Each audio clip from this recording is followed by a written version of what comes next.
how do we do it all in one day? So we decided to make it 3 separate events. And at the end of today, you'll appreciate having the time just to celebrate and share these tremendous tributes that we're about to present to you in a few minutes. I want to say thank you to all of our elected officials that are here. We have city council members, county commission members. From the county commission, we have Damon Rawls, and from the city, we have Gwen McKenzie. I think both of them are going to speak. We also have our city mayor, India McKincannon, who I'm going to introduce in a few minutes. But first, I want to share just a little backdrop about today.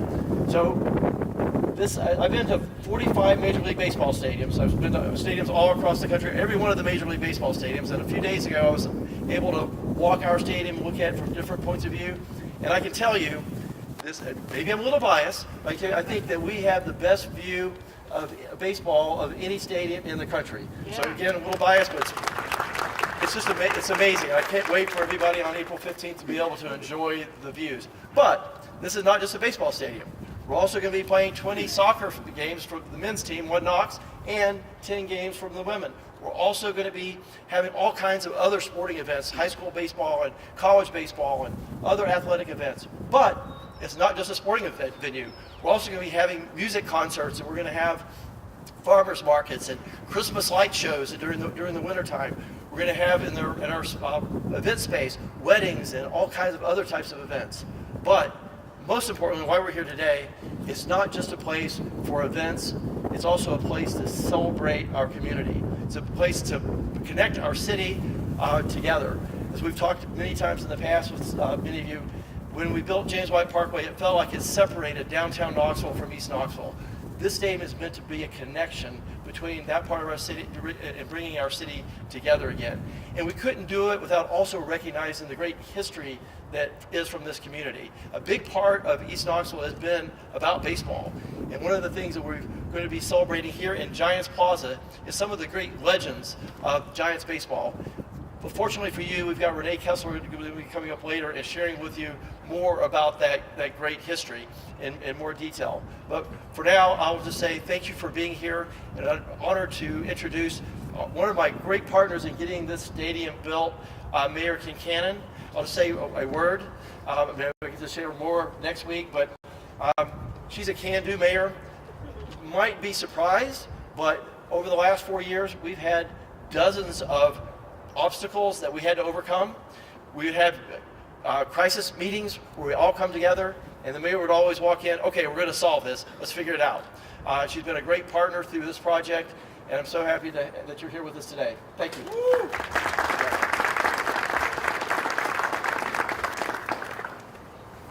Well, it helps to be working with another can-do person. I really want to thank Randy and Jenny Boyd for all of your work on this, and also the entire team. Can you guys hear me okay? Okay. Thank you so much, Randy, and thank you to Reverend Kessler and the Beck Cultural Exchange Center.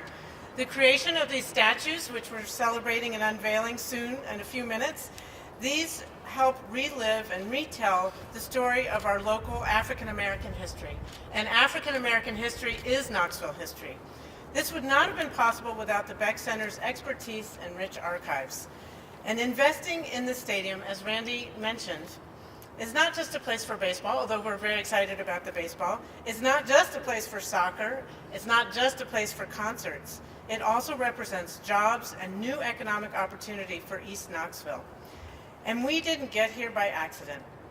We chose very intentionally and with great collaboration from many partners to build the stadium the right way. And the right way means also honoring and acknowledging what was here before. That means remembering and honoring the Negro Southern League Giants and the Payne Avenue Little League. It means cherishing the families who once lived here near First Creek, the African American community known as the Bottom. The Bottom was haphazardly and wrongly dispersed by urban renewal.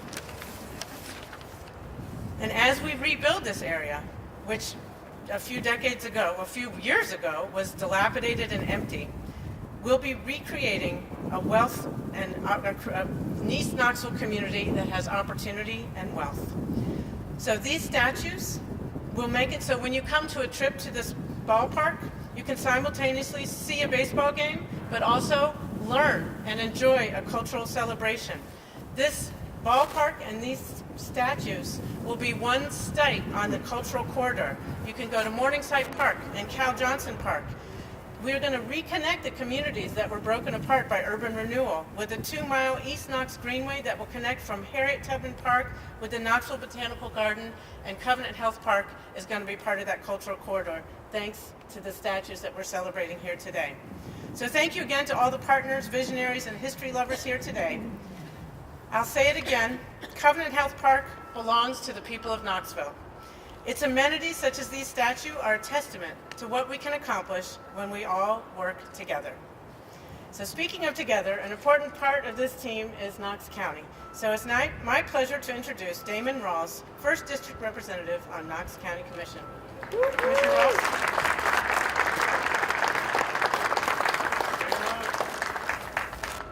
Thank you, Mayor. And it's almost baseball time in Tennessee. I just wanted to say that on the mic. You guys can, you don't have to laugh. It's fine. It's fine. But as County Commissioner, I'm here for this important moment that means so much to East Knoxville. The opening of this new stadium is not just a ballpark to play ball in, but it's a homecoming. It's a homecoming for baseball with deep roots in East Knoxville. From sandlot ball to stadium ball, and now we're back to the stadium being this fantastic place. This stadium represents more than just an opportunity, but it's not just for our local economy, but it's for our community spirit, the East Knoxville community spirit. It brings energy to this side of town. It brings new jobs to this side of town, small business growth, and a renewed sense of what's possible when we invest in neighborhoods. To everyone who worked to bring this vision to life, I want to thank you. You've helped build more than just a stadium. Again, you've created a space for families to have fun in. The next chapter of East Knoxville is super bright, and I'm excited to be a part of this ball field, and I would love to bring up my counterpart on the city side, Ms. Gwen McKenzie. Welcome.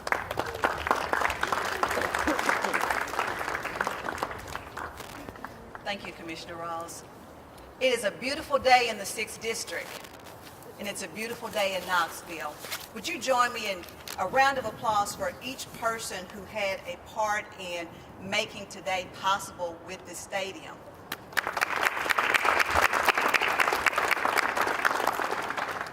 Thank you. And so I am very thrilled today with the unveiling of these statues, which are just the beginning of what we will see in the future to celebrate not only baseball, but the history of African American Negro Leagues here in the city of Knoxville. I would be remiss if I did not say that this stadium didn't happen by circumstance or by chance. There was a lot of commitment from Boyd Sports, from the Smokies, but also from the community, from the city, from the county, and from our state government to make today possible, to be able to bring something of this magnitude that is a game changer, not only for our city, but for the East Knoxville community and the 6th District. And so I'm very excited today for all of the possibilities. I'm also excited today because this stadium is what will be the catalyst for the revitalization of Magnolia Avenue. And so thank you all for that.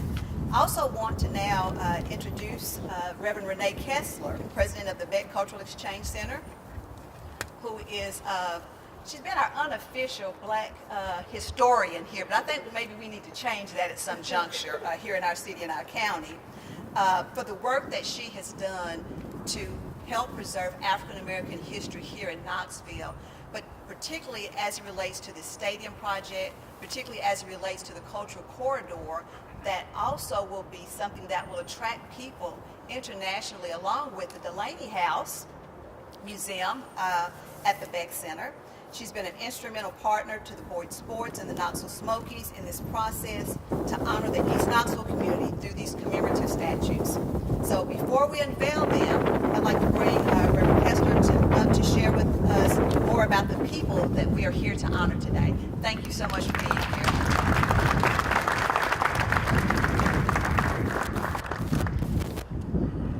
Well, as a reverend, I'm not going to take up an offering yet, but I would always acknowledge all of the clergy that might be here as well. I know there was a city councilman. I saw City Councilman Thomas here, so I want to acknowledge him, as well as are there any other elected officials?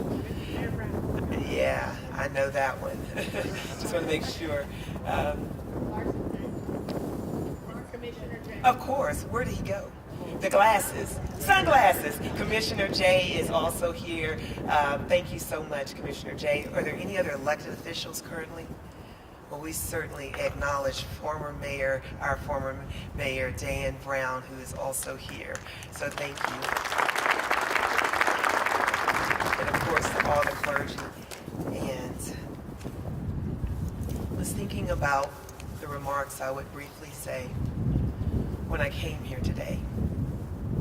And to be honest, when I got out of the car, I got emotional because I thought about Robert Booker, my predecessor, who lived right across from where we are right now. On February the 22nd, 2024, he transitioned. But he was so proud of what was happening here. And I would be remiss if I didn't say this to all of you, and especially to Mr. Boyd. He was proud of you. And he said, the day I remember we broke ground on the dirt on the other side, he had tears in his eyes. And he said he looked for this day to come, when this area that he grew up in, that he called home, would be revitalized. And I know that there are many people in this community who still remember the bottom, who still remember the history that's here. Welcome home. We are in Giants Plaza intentionally. We're standing on ground together as a community, and I'm so happy to be here with you. These statues all have stories. Now, Randy and all of the baseball players always love to talk about all the great baseball statistics and all of that good stuff, and I'm sure that's exciting too. But I like the stories behind the players. I like the stories that Brian has brought to life in these beautiful statues. And so, first, there's going to be a statue that doesn't have a uniform on, but he has a suit on, and he's exquisite. And his name is William Brooks. William Brooks is phenomenal because he will be the first manager of the Knoxville Giants in 1920. And if you look up on the hill when we get in that stadium, you're going to see a Green Elementary School. He's going to be the principal at Green Elementary. But he will start the teams here in 1920 as an inaugural team in the Southern League. William Brooks, a distinguished gentleman who understands how important education was and who also loved the sports world. We can have both. And then you're going to see one, Steel Arm Dickie is who we like to call him. And he is known as the pride of the South. So you get to hear a story about this extraordinary pitcher who nobody could return a ball on. Just extraordinary. But perhaps my favorite, and I have my little crush on him as well, but his name is Forrest, watch this, One Wing Maddox. Yeah, one arm. At 10 years old, his arm will be amputated. But amazingly, he will go on to play for the Knoxville Giants in that inaugural year in 1920. And records show that he will be the batting champion of that year with one arm cut off from his shoulders. More importantly, he wasn't born that way. That happens at 10 years old. Can you imagine after having been playing the game for 10 years and then have an accident and have your arm amputated? This park is about resilience. It's about people who would not give up. And all people are welcome here. Those with accessibility challenges, this is your space. for excellence. Then we'll have some of the greats that will come here. And here's what happens. When you come to Knoxville, if you show up here and you stay for 5 minutes, we adopt you. But Jerry Benjamin will come in 1931. And when Jerry Benjamin comes, he'll be a 3-time All-American. This in Knoxville is where he gets his starts. Knoxville produces outstanding people. You'll get to see him. The 5th one, time does not slow down, because in 1946, Nat Rogers, standing tall with his arm. Now, if you're bold enough, how many folks over the age of 50 right now that's daring to raise your hand? All right, Nat Rogers was still playing in 19.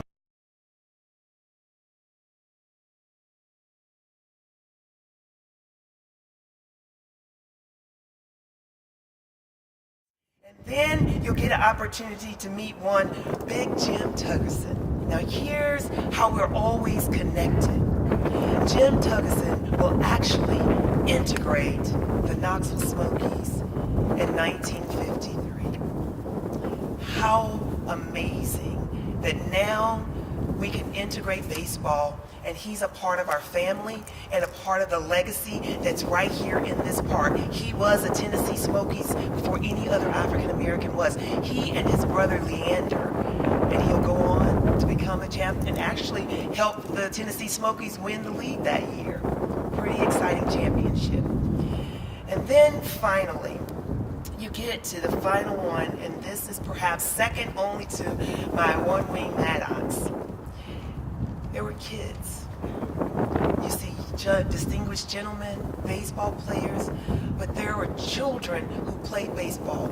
Again, on top of that hill were Green Elementary School. The name of that road was called Payne Avenue. And so there was the Payne Avenue Recreation Center. And in 1951, the Payne Avenue Little League team was inaugurated. So you had the Giants, you had the Pirates, you had here's all the baseball. The Dodgers and the Pirates. Thank you. And all 4 of those teams, and we have a beautiful picture at the Bat Culture Exchange Center that has every one of those teams on it for that inaugural year.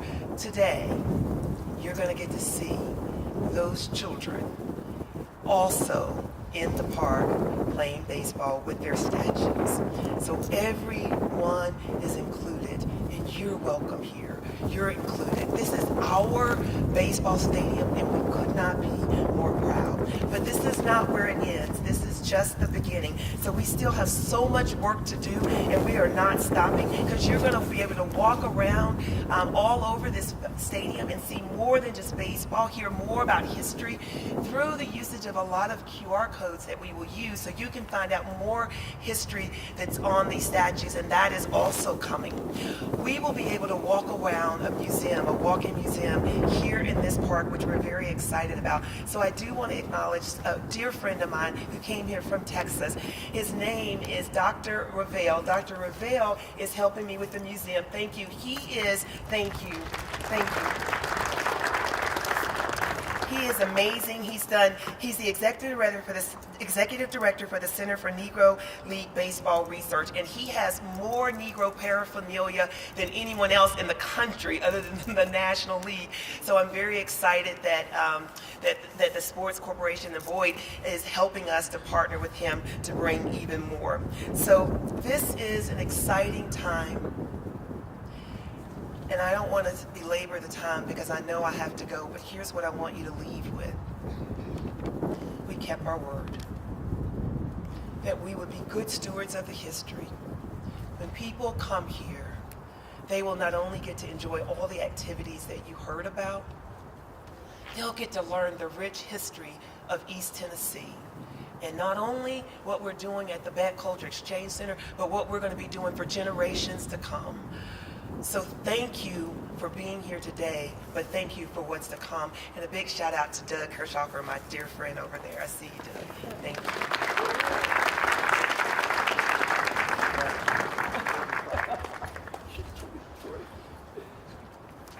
you. Isn't she amazing? Let's give it a round of applause for Renee Kessler.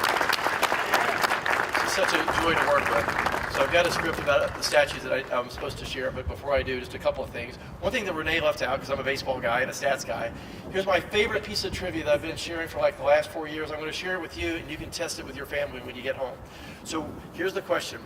Of all the cities in the state of Tennessee, which city has sent a team to a Major League World Series? Knoxville. So the 1920 Giants went to the World Series, and we played Chicago. We lost, unfortunately, but we sent a team to the World Series. But we win. So that's a pretty cool thing to say.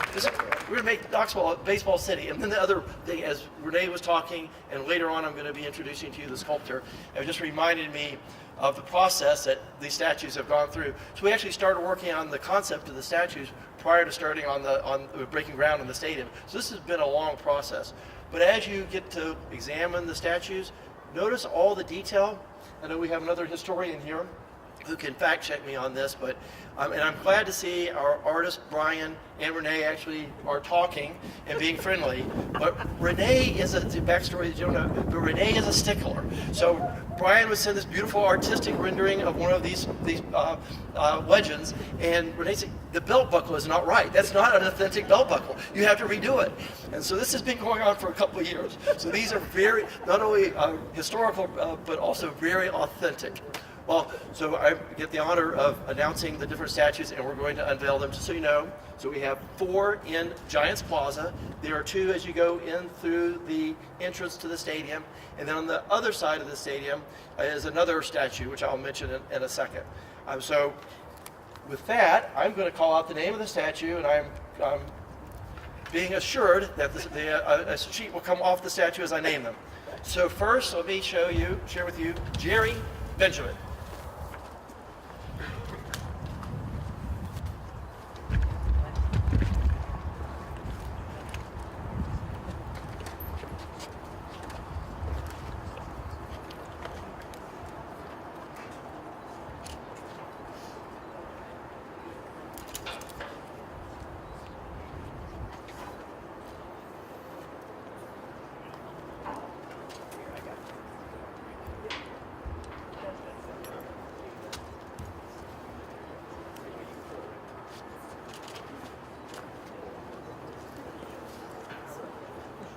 It was windy this morning.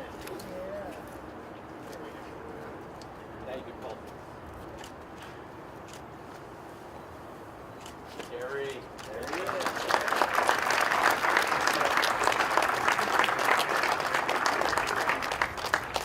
And now if you could turn back this way, and over my left shoulder, is William M. Brooks. Oh, so I'm sorry. I'm sorry. Back this way. Got that wrong.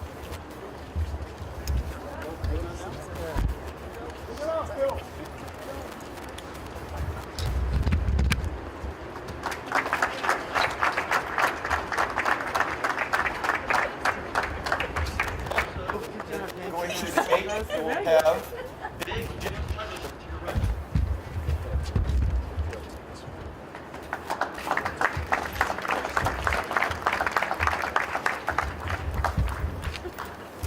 Okay, now back.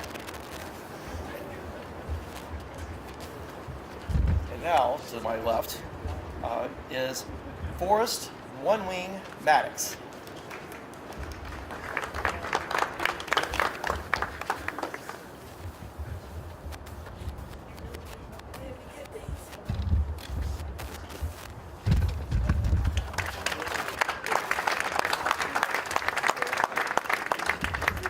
And to my right, William and Nathaniel Nat Rogers.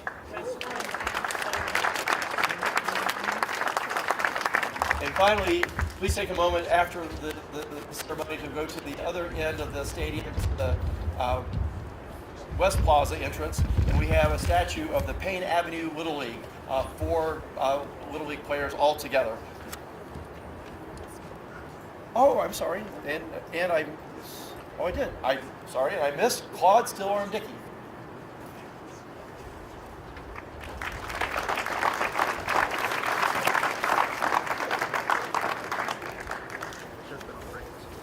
And now, like to introduce the artist that made this possible. Brian Hanlon is a master sculptor, classically trained. He's learned his craft from Boston University. He's done sculptures for foundations and businesses in places all across the world, from Major League Baseball, NFL, the NBA. The New York Times in 2018 called him the sports Rodin for his work on athletic and sports entertainment sector. So with that, Brian Hanlon. Brian?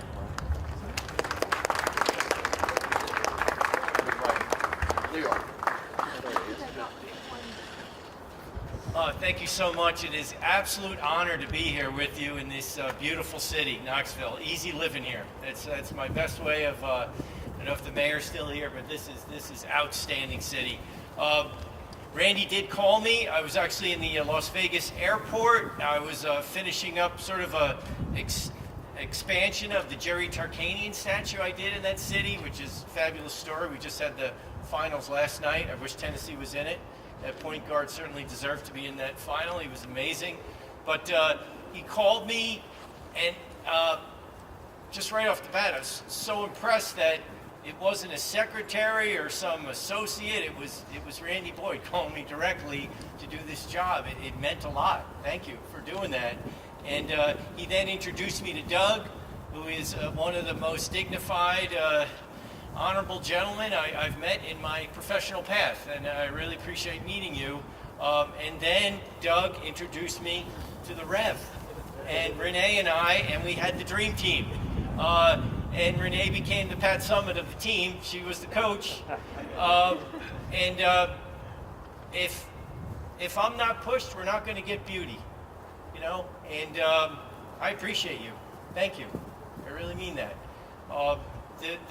I think the collection of artwork that stands here, down the hill, and what's to come is so spiritually and intellectually fit that I do believe it's not an overstep to ask the Smithsonian Museum in D.C.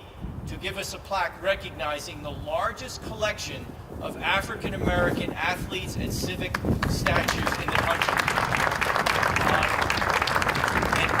Randy challenged me with this, so we had to do a little homework. There are stadiums with statues, but they're mostly thematic in athletic excellence and not also in civic excellence, which you will find as the months come of this very interesting and meaningful collection. And my attorney's already written a letter. We're trying to figure out who in this community would have the right muscle to send it, and we'll figure it out. But I think that would be wonderful to have a piece of the African American Museum, say right on the wall over there with that symbol from the Smithsonian. So this type of result makes me feel so good. I get to sculpt great athletes all over the country, and thank you for mentioning the Rodin article. What I did forget to tell you guys is I've also sculpted Fannie Lou Hamer, and if you don't know who she is, please read about her. Amazing woman, not talked about enough. And I sculpted Harriet Tubman twice.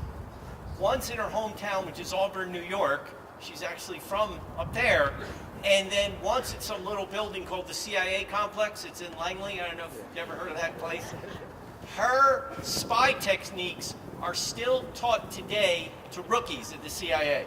Isn't that cool? Yeah. She was a super successful spy for during the Civil War. And I did a guy named Earl Lloyd, and I challenge you all before you hit the pillow tonight, read about Earl Lloyd. He broke the color barrier in basketball, and on that theme, I also did Jackie Robinson as a football player in front of a little building called the Rose Bowl, and I did a guy named George Taliaferro who broke the color barrier in football, and that's at Indiana University. So this is a passionate theme of mine, to create these historic pillars, these markers to tell good stories. So I think I rambled enough for you. Sorry about that, Randy, but I do love what I do, and I really have taken a true liking to this wonderful city. And thank you for letting me be a part of this. Thanks so much.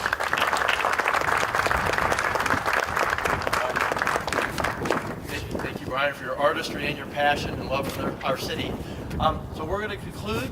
I'll just leave you with this.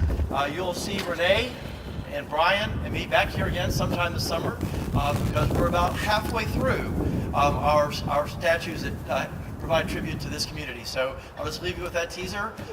Come back sometime in June or July when we invite you. But for now, we conclude the ceremony. Thank you for being here. Take some time and really enjoy these statues. Thank you all.